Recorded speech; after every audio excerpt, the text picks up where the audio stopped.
Bhiwani court परिसर में गोली चलाने वाले मुख्य शूटर का भिवानी पुलिस और रोहतक एसटीएफ ने एनकाउंटर कर दिया है। आपको बता दें, तस्वीरों में दिख रहा शख्स अजय उर्फ भोला है। चरखी दादरी के गांव डांडमा का निवासी है और 20,000 का इनामी बदमाश है। डीजीपी क्राइम ने 20,000 रुपए की इनामी राशि इसके ऊपर तब रखी थी जब भिवानी कोर्ट परिसर में दिन दहाड़े इसने गोलियां चलाई थी और बंदूक लहराते हुए भाग निकला था।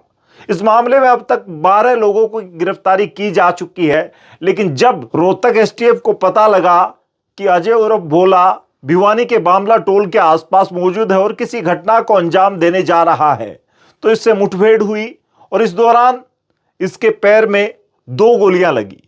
भिवानी सामान्य हॉस्पिटल के बाद इसे रोहतक पीजीआई रेफर किया गया है। इसके पास से एक अवैध हथियार भी बरामद किया है, साथ साथ इसके एक और साथी को भी गिरफ्तार किया है। फिलहाल आप भिवानी एसपी को सुनिए, क्या कुछ कहना है उनका। एसटीएफ हरियाणा के द्वारा इनकी रोहतक यूनिट है जिसको इंस्पेक्टर नरेंद्र हेड करते हैं और डीएसपी इंदिवर और इनके सीनियर ऑफिसर्स के सुपरविजन में एक संगठित अपराध के ऊपर कड़ी चोट करते हुए 4 सितंबर 2025 को भिवानी कोर्ट परिसर में हुई घटना में जो 2 मुख्य वांछित शूटर्स थे, उनमें से एक शूटर जिसका नाम अजय है, ये डाडमा गांव का रहने वाला है।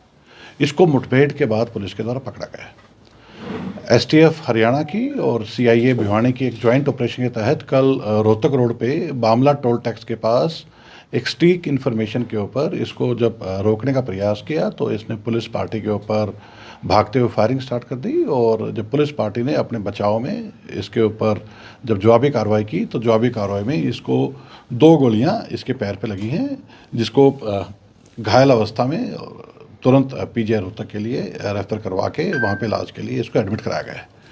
इस केस की मैं बस आपको जानकारी के लिए दोबारा याद दिला दूं कि 4 सितंबर को ये घटना हुई थी जब कोर्ट परिसर में एक व्यक्ति की हत्या करने के लिए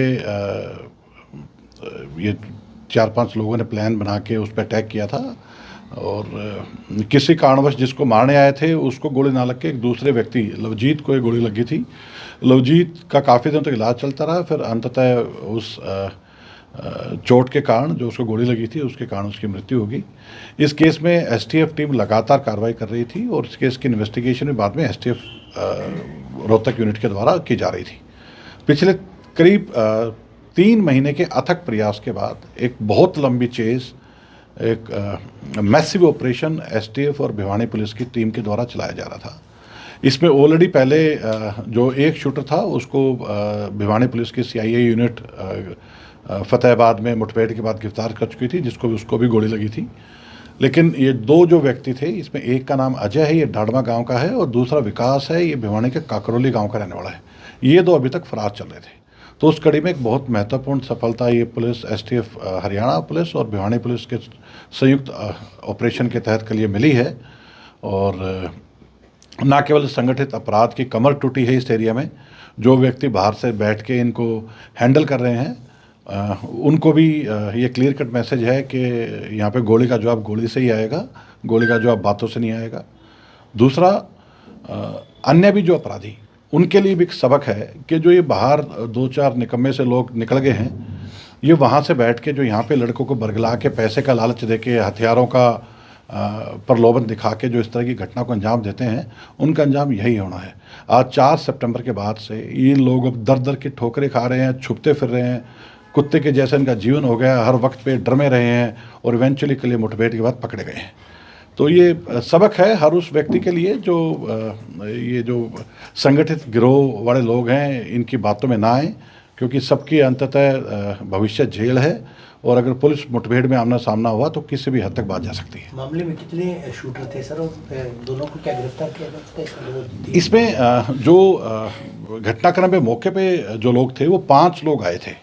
5 में से 3 लोग पहले गिरफ्तार किए जा चुके थे, जिसमें से मैंने बताया कि एक को फतेहाबाद में सीआईए भिवानी के साथ मुठभेड़ में पहले गोली लग चुकी है।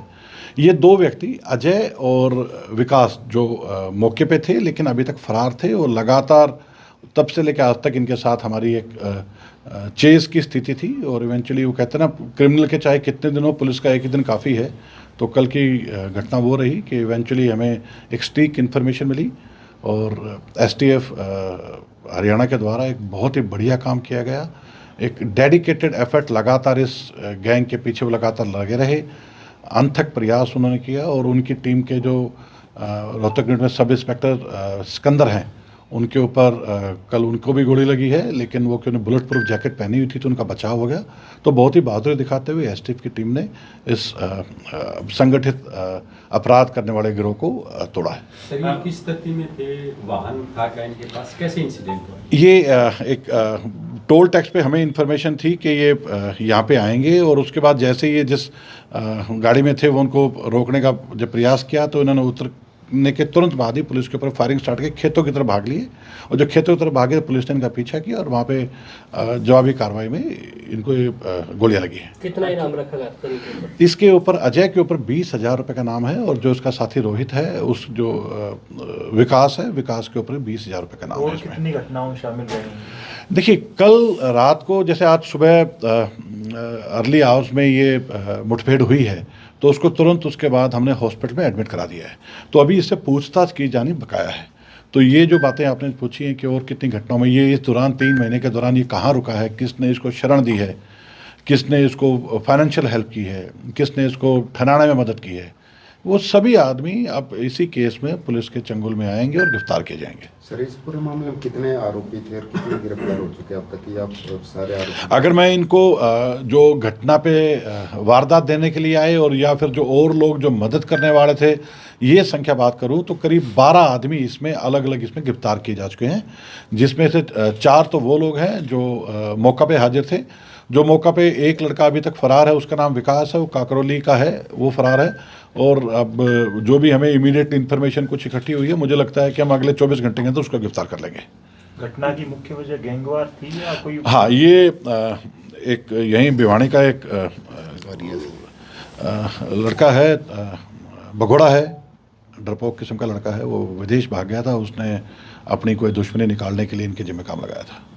कितने राउंड आरोपियों द्वारा फायर किए गए थे और कोई हथियार भी बरामद हुआ? हाँ, उनसे हथियार बरामद हुआ है, क्योंकि जैसे मैंने बताया कि एसटीएफ के एक सब इंस्पेक्टर ने जब इनको पकड़ने का प्रयास कर रहा था तो उस टाइम उसको भी गोली लगी है, उसकी बीपी जैकेट में गोली लगी है, जिससे कारण उसका जान का बचाव हो गया, लेकिन क्रिमिनल ने उस पर गोली चला दी थी। एक हथियार से बरामद हुआ है। कोर्ट के जगह में इस तरह का क्राइम करते हैं तो आने वाले वक्त में पुलिस क्या कुछ मैसेज देना चाहती है? किस तरीके से? पुलिस का बहुत क्लियर मैसेज भाई, बहुत क्लियर मैसेज है। बार बार ये बात पहले भी की जा चुकी है कि अपराधी का ठिकाना सिर्फ जेल है, ठीक है, और जो लोग इनकी किसी तरह की बातों में आके खुद अपराध में संलिप्त हो रहे हैं वो सबसे पहले भुगतेंगे। जो लोग इनकी मदद कर रहे हैं वो बाद में ये चीखेंगे कि जी नहीं, हमने तो इतना, हमें पता ही नहीं था कि ये दोषी है, हमने तो वैसे हमारे पास आके ठहर गया था, हमने तो वैसे ही इसको जान पहचान में पैसे दे दिए। इन बातों की कोई वैल्यू नहीं है। किसी तरह की मदद करोगे, चाहे ठिकाना देने में या पैसे देने में या व्हीकल देने में या कहीं भागने में, बराबर के दोषी हो गिरफ्तार किए जाओगे।